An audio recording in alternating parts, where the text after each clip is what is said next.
Do we still have any hope for the Falcons to make the playoffs? And who was their biggest Pro Bowl snub? Talk about it on today's Locked On Falcons.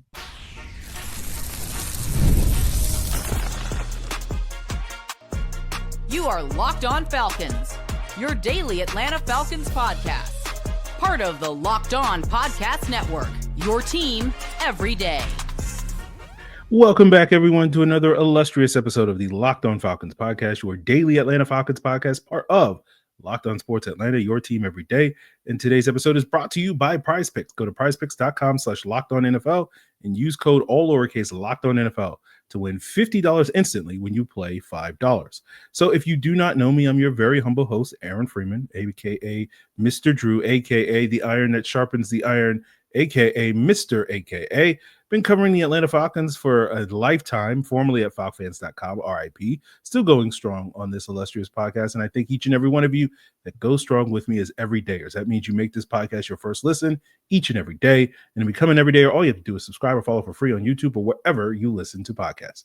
So today's episode, we are joined by none other than our illustrious guest, Jarvis Davis of Locked On Sports Atlanta, to wrap up the week of Locked On Falcons shows, get our final preview for this Week 18 matchup. We'll talk about what we expect from Michael Penix in his potentially final start of the season, talk about the defense as well in this Week 18 matchup. But, talking about, is this Michael Penix's final start of the 2024 season? Jarvis, we got to start with, is there any hope that this is not going to be the last game for the Atlanta Falcons in 2024? I will just say my piece. I don't think, there is a mathematical chance. I don't know what it is that the Falcons make the playoffs, but I've just emotionally, I've moved on. It's on to 2025. We're now in the calendar year 2025. I'm looking ahead to the 2025 season. I'm already looking at who we're going to play on our schedule next year and be like, how do we stop Josh Allen? How do we stop Kyler Murray? All that stuff. So that's what my mindset is, but maybe you're still locked in on hey, we could still, there's a chance we might meet Josh Allen this season at the end of the year because the Falcons make the playoffs and go to the Super Bowl run. But I don't know where your head's at. Where are you at when it comes to hope and optimism for the playoffs? I'm definitely not where they'll be playing against Josh Allen in New Orleans for the Super Bowl. Okay. That's not happening, Jack. But for me, because I'm so used to looking ahead to the next season in the month of December for this team, it's been for a very long time, since 2017 to be exact, or 2018. So it just means to me, man, that it's slim. The playoff chances are very slim. I think it was 15%. I think according to ESPN, that they put up the graphic they put up last week. But I'm in a space where, man, I'm not, and we talked about this on the Atlanta Football Party. I'm not in a headspace where I'm going to be locked into Bucks Saints and try, and just be all in, oh my God, yeah, they about to get ready to do that. No, I'm not. And I even kind of want to throw a little shade at Ross Jackson because, he was up there talking about, Derek Carr may be working his way back. I was like, oh yeah, I got a little glimmer of hope. Nah, there's no way that, just from a Falconing standpoint, there's no way that Derek Carr comes back and plays in this game to give the New Orleans Saints a chance to beat the Bucks. To help the Falcons get into the playoffs. But yeah, man, I'm in a headspace where I'm not necessarily looking forward to 2025 because that's what I'm so used to doing. I'm just looking forward to some growth. I want to see somebody shine. I want to see Zach Harrison get a sack and a half, or something like that, and continue to see him, develop and all that stuff. And I want to see Arnold Ebiketie get a sack. And I know we'll talk about the defense a little bit later on, but that's what I'm looking for. I'm looking for growth wherever because, sitting up here trying to figure out the math as far as the chance to try to get into the playoffs right now. And we know exactly what it is either Saints win and they win or nothing. And I'm just like, man, come on. I can't put my faith and hope in that. Sorry. Yes. Yeah.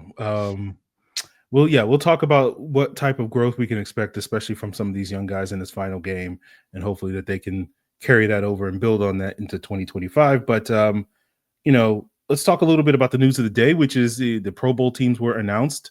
The Atlanta Falcons have 2 Pro Bowlers in Kadero Hodge and Chris Lindstrom. They have a bunch of alternates, notably Bijan Robinson and Jesse Bates are first team alternates. So basically, if guys sit out the Pro Bowl, then they'll be the first one up. Caden Ellis, third alternate for inside linebacker, along with Younghoe Koo. I know probably you're surprised by that, Jarvis. But, to me, the five guys that played for the Falcons this year that I thought had a case for making the Pro Bowl were Hodge, Lindstrom, Bijan, Bates, and Caden Ellis. And so it is nice to see at least two out of those five guys get recognized, and then two of the other guys just right on the cusp of, and likely that we'll probably see one of those guys get in at least with other guys bowing out. But what were your thoughts on seeing the two Falcons Pro Bowlers? Do you feel like, Bijan and Jesse Bates were a big snub? Were there other players that you thought were deserving of the Pro Bowl? What are your thoughts on sort of this Pro Bowl roster that includes two Falcons and not others? The big, as far as the snub goes, I'll start there. It has to be Bijan Robinson, right? Because when you think about, I understand Jahmyr Gibbs, he's so great on the best team, in the conference and Super Bowl favorite by a lot of people, who watch football and know what they're looking at. And I just, it was such, David Montgomery was such a big part of that offense before he went down. And then when you have a guy like Gibbs, oh, here's the quote unquote backup. Like, oh yeah, so it's all great now. Now he's getting all those touches, but I feel like Bijan been doing that all year. Like, how many times we sat after games, we're like, man, why Tyler Algier ain't getting no doggone touches? It's because the touches are going to who they supposed to go to. So I feel like, Ben Johnson, values David Montgomery not as much as Jahmyr Gibbs, but it's a lot because he wasn't the main back until David Montgomery went down with injury. So I feel like that's the biggest snub in my eyes because, man, Bijan been doing it all year. He's been the workhorse, and I think he should be in instead of Jahmyr Gibbs. I know Lions fans going to be upset at that, but hey, man, that's what it is. Yeah. I understand the talent, but it just, you can't leave a guy like that out. It's just all-purpose back. Like, come on. Like, what are we talking about here? Yeah, I'm with you. I feel like, Bijan, for me, was one of the three best running backs in the league this year, alongside Derrick Henry and Saquon Barkley. All credit goes to Jahmyr Gibbs and Josh Jacobs and all those guys. They had outstanding seasons. So I don't feel like, oh man, how it's like, oh, they put that guy in instead of Bijan or something like that. But it is one of those things. They're really good, really freaking good. Yes. Yeah. So it's like, I feel like those guys are also deserving of going to the Pro Bowl. That was kind of the unique thing about this year, where it's like, okay, running backs are coming back a little bit more in the NFL nowadays, especially with the way that defenses are playing and basically daring teams to run on them. And we've seen the Falcons, take advantage of that. We've seen playing teams against the Falcons take advantage of that. So, yeah, I feel like Bijan's probably the guy that you feel the most type of way about. I think the thing that hurt Jesse Bates, like Xavier McKinney got off to a really good start. He had like 5 picks in like the first 6 games or something like that. And it was just like, that's probably why he got in, 7 picks is pretty extensive. Yeah. He got off to a great start. So, I feel like if Caden Ellis had come on a little bit sooner in the season with the sack production until the second half of the season, I think he probably would have had a better case for that. But, to the two guys that made it, Chris Lindstrom and Kadero Hodge, very deserving of that. I think Kadero Hodge with the 2 block punts that he had in whatever game that was. I can't even remember what it was. Was it the Raiders game? Yeah. Okay, thank you. Whatever. He got his first touchdown. That was his first professional touchdown. Like, so, and let me just say this, man. I think Kadero Hodge is an amazing story, right? Because as a wide receiver in the league, your first touchdown is on special teams, right? And then just for him to, be able to make it with the odds, coming out of the HBCU, we know the numbers. I know the numbers for a fact of how hard it is to make it to the league coming from an HBCU. So it's for him to be able to make it. And I even saw the video that the Falcons made, because they kind of, he and Chris, they brought him in and said, hey, we just need you guys to read this, script or whatever, and then y'all can go on about your way. And then they end up having to read the script initially, and then they brought in the another script, say, hey, just read this straight out. And then those guys started to read it, and Kadero Hodge was like, man, y'all playing. are y'all for real? You know, so for him to be shocked that he made, you know, the Pro Bowl as a special teamer, even though he's played amazing this year, it just goes to show you, like, hey, it got to be humbling for him to be able to slide in. And of course, Chris Lindstrom is like he is who he is, like one of the better guards in the NFL. So yeah, not surprised at all that he made it. Yeah, for all you haters. And you know, you talk about Kadero Hodge. He went to Prairie View, and I'm not on as in depth as in the HBCU football as I used to be. Mm-hmm. But for those people that don't know, Prairie View was hard luck. Like probably the worst program in like Division I sports for a very long time. That's fair. That's a fair statement. Yeah, and so the fact that like to go to, you know, and I think they were better when he was there.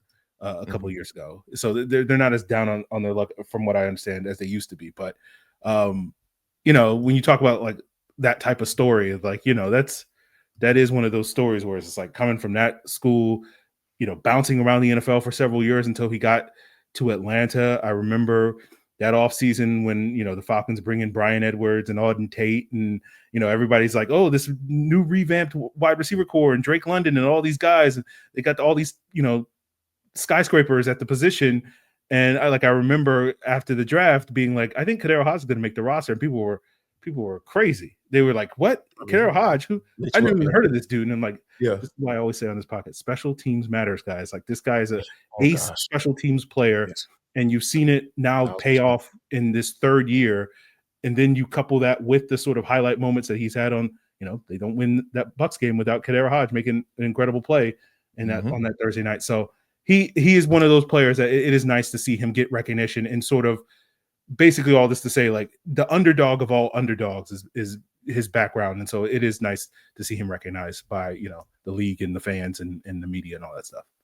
Yeah, man, this is the cool part about the season, because, you know, you got to find a silver lining. Like, obviously they still have a chance to get into the playoffs, like I mentioned earlier, but like for those guys to be recognized individually, especially the type of guys that got recognized, and Chris Lindstrom and Kadero Hodge, and, you know, a lot of people acting like, you know, Chris Lindstrom came in with all this hoopla. Everybody was like, a guard in the first round? Well, what are you doing, Thomas Dimitroff? It's another Thomas Dimitroff bust. But no, I was just like, no. Once I saw him, I was like, okay, yeah, this dude's gonna be something, man. And so I think now, you know, as he continues to grow and he got the big boy contract and he's still living up to it, man. And you making Pro Bowls after getting a $20 million a year contract, man. Hey, man, keep doing your doggone thing, man. And Kadero Hodge, and keep figuring out ways to get on the field and outside of special teams, and keep doing your thing once you do it. You know, and Marquise Williams, shout out to Marquise Williams, putting in position to be able to make those plays and go out there and believe in them. So yeah, it's a cool thing to be recognized from an individual standpoint. But I know those guys would probably trade those individual accolades to be sitting pretty in a win-in situation against the Panthers. Yes. Now, someone who did not make the Pro Bowl, but we hope, you know, maybe that's in his future, is Michael Penix. And we'll talk about sort of, you know, this third game, potentially final game for Michael Penix of the season. What exactly are we looking for? And we'll get into all of that, guys, as we continue today's Locked On Falcons. So it is almost playoff time in the NFL, and you're like me, and you're trying to get the most out of these final weeks of football action. And that's where PrizePicks comes in. If you love football and want a chance to win real money, well, watching the games, PrizePicks is the place for you. It's the best and easiest way to turn your sports opinions into cash with daily fantasy player projections. With PrizePicks, you just simply pick more or less on the player stat projections, like total pass yards or rushing touchdowns, and you get a shot to win up to 1,000 times your money. With over 10 million members and billions in winnings, it's clear that people are loving this platform. I've been playing all season long, and I've been having a blast taking the more on Darnell Mooney pretty much every stinking chance I get. And if you want to have a blast too, make sure you download the app and use code LOCKEDONNFL to get $50 instantly after you play your first $5 lineup. Again, download the PrizePicks app and use code LOCKEDONNFL to get $50 instantly after you play your first $5. PrizePicks, run your game. And today's episode is sponsored by BetterHelp. And what do you want your 2025 story to be? Every January brings a new chapter, 365 blank pages waiting for you to fill.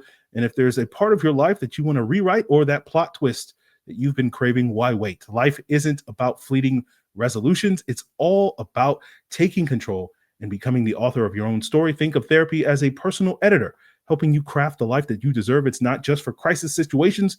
Therapy can help you develop healthier coping strategies, improve your relationships, and empower you to be the best version of yourself.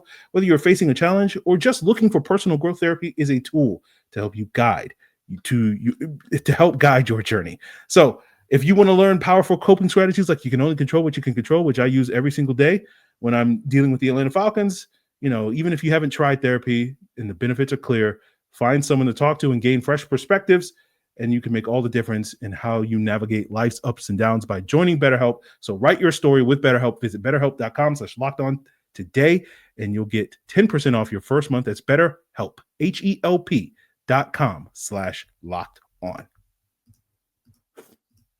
So, Jarvis Davis here of Locked On Sports Atlanta, and let's talk about what are our expectations from Michael Penix in Game 3. I noted this on yesterday's crossover Thursday with Locked On Panthers host Julian Council, as well as the Atlanta Football Party with yourself and Dylan Matthews earlier today on Thursday. When it comes to this game plan against the Panthers, Zach Robinson, don't get cute. Run the ball. Everybody's been able to run the ball at will against the Carolina Panthers. So, for me, my expectations, Jarvis, is just like Michael Penix, go in there and manage the game. We're going to need you to make a couple of throws, third downs, all that stuff, red zone, all that stuff. But I don't need you to have to sort of put this team on its back in this specific matchup. So I'm curious, Jarvis, what are your expectations for Michael Penix in this Game 3 and this potentially final game of the Falcons season? What do you need to see from him, going into this offseason when you're talking about some of the growth from some of the young guys?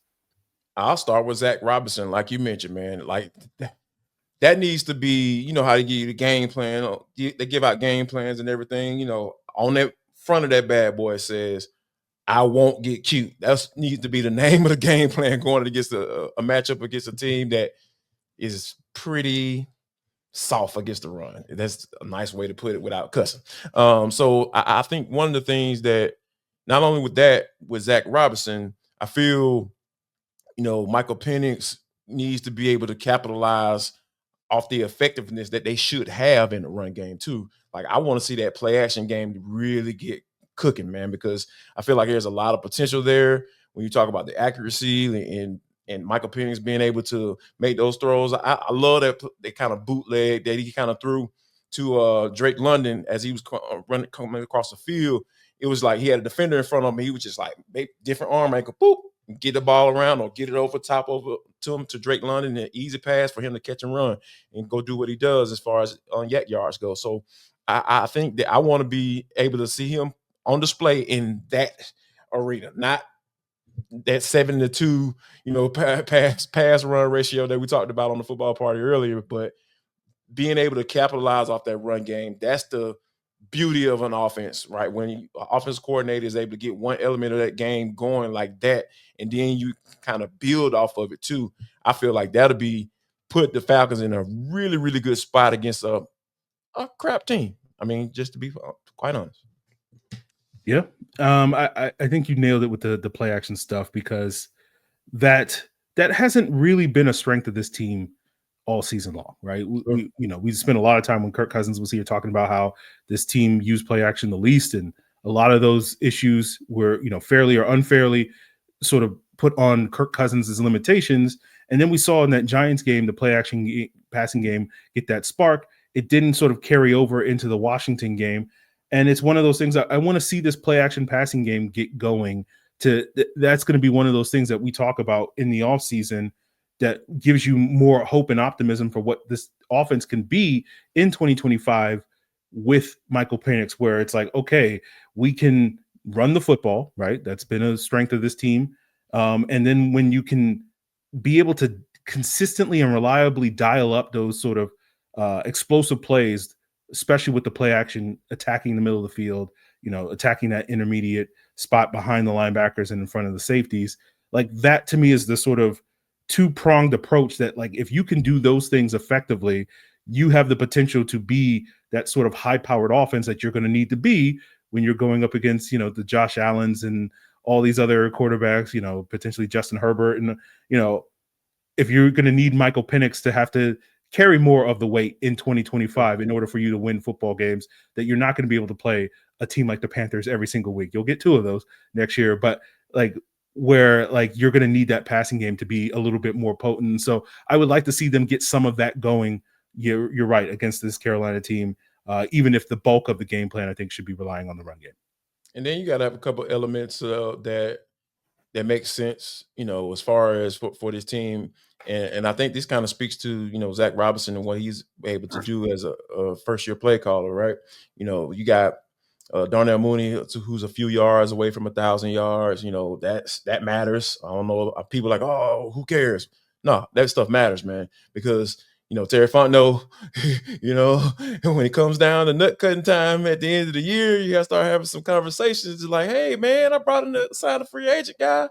Nobody was expecting to come in and produce. The man had 1,000 yards receiving, and you got your wide receiver 1 and Drake, who surpassed that threshold as well. So when you have those things starting to come up, and look at what Bijan Robinson is doing in the run game and the pass and receiving game, and he's in conversations with Derrick Henry and Saquon Barkley. Yeah, man, that stuff matters, because that's called production. As a general manager, like, what have you done for me lately? Because the records haven't, lined up. But hey, man, I've been bringing in the personnel. Look at what I've been doing. So I think all those things those elements kind of come into play in this game too. And I love what Michael Penix said when he was asked about some of the guys and the wide receivers and everything about trying to achieve these things. He was like, oh yeah, he gonna definitely get that. Oh, no doubt. Man, it's just so confident, man. I just love how the confidence he speaks.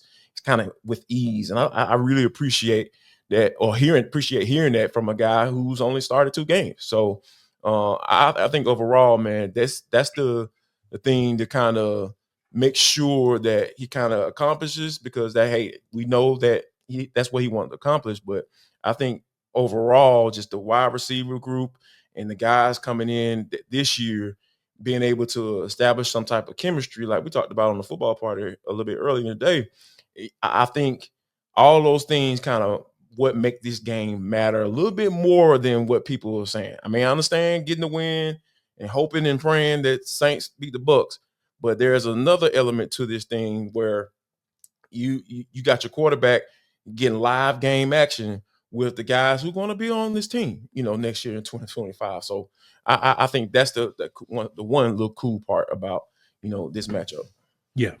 So we'll see what growth the offense shows. We'll talk a little bit more about what this defense and what we expect from them going up against a resurgent Bryce Young, and we'll get into all of that as we wrap up today's Locked On Falcons. So the NFL playoffs are almost here, but it's not too late to get in on the regular season action with FanDuel, America's #1 sportsbook, because right now new customers can finish the season strong with $250 in bonus bets if your first $5 bet wins. And FanDuel has so many different ways to win. And you can pick who's going to score the first touchdown, how many yards, over, under on points scored, all that stuff.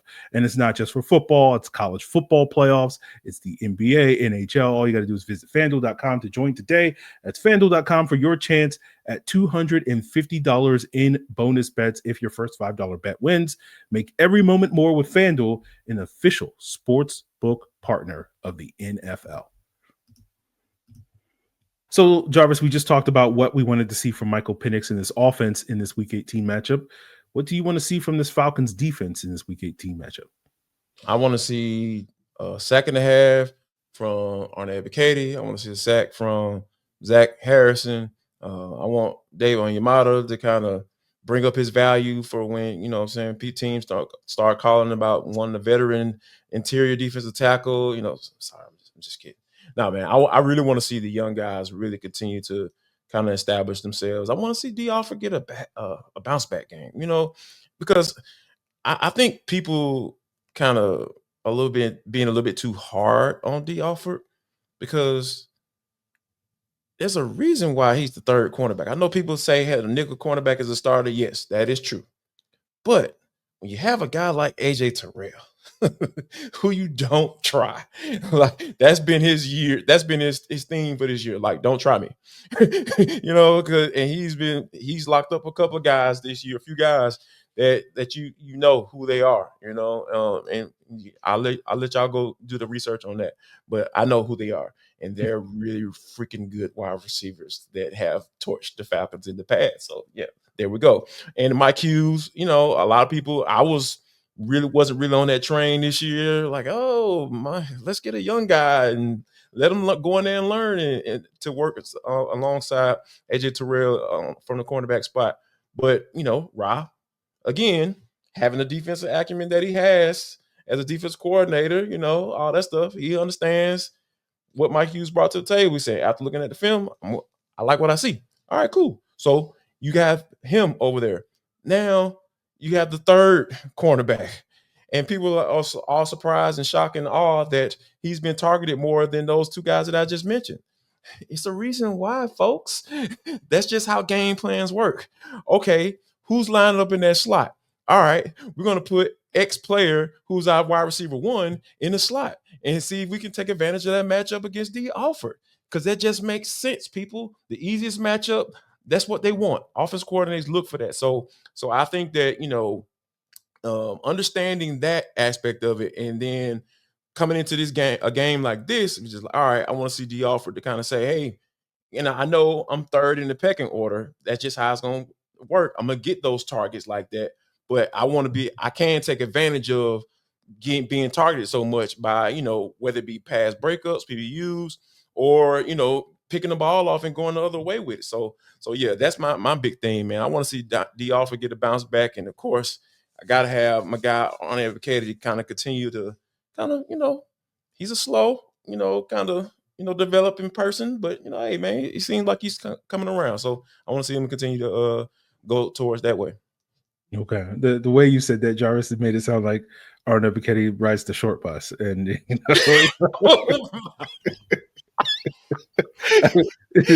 like, he's a little slow developing person. I know what you mean, Jarvis, but like the way you said it, had a tinted window. Do you remember? That made me think about something, man. Do you remember those cartoons where you used to have Gucci Man on there, and they used to talk about the shout but shout it. That made me think about that. Check that out once we get done, man. It is so entertaining. I hope the listeners out there, I hope y'all know where I'm coming from. But yeah, man, you made me think about that when you said that. But yeah, no, I wasn't trying to portray AK as being a slow individual. Yeah. I wasn't trying to do that. But yeah, guys on their own path is when it comes to developing in the NFL. Like, hey, some guys come in and have an immediate impact. Some guys, it takes a couple of years for them to finally click, and it seems like it's starting to click for them. So yeah, that's where I'm at with it. Yeah, I hope we see it continue to click for this defense and this pass rush. Get Bryce Young on the ground. I agree with you on Dee Alford. Like, as you mentioned, like a lot of teams put their number one receivers in the slot. Yeah, and they take advantage of that. Why wouldn't you? Yeah, I mean, come on, it just makes sense, man. And so when you look at this matchup, Adam Thielen and Bryce Young are starting to make good music together, and that's going to be a challenge. I don't need, He's still playing the league. I thought he was washed 2 years ago, and then it was like, it's like, all right, keep doing your thing, Adam Thielen, man. Good on you, man. Good on you. It gives me hope. Gives me hope. With Stephon Diggs and old watch guys like me, Jarvis, that we still have hope because Adam Thielen's still kicking. You know what? There we go, Adam. Yeah, represent for the old heads. You know what I'm saying? Or the OGs, as the young people say. There you go. So, Jarvis, any parting shots before we duck out of here going into this final matchup?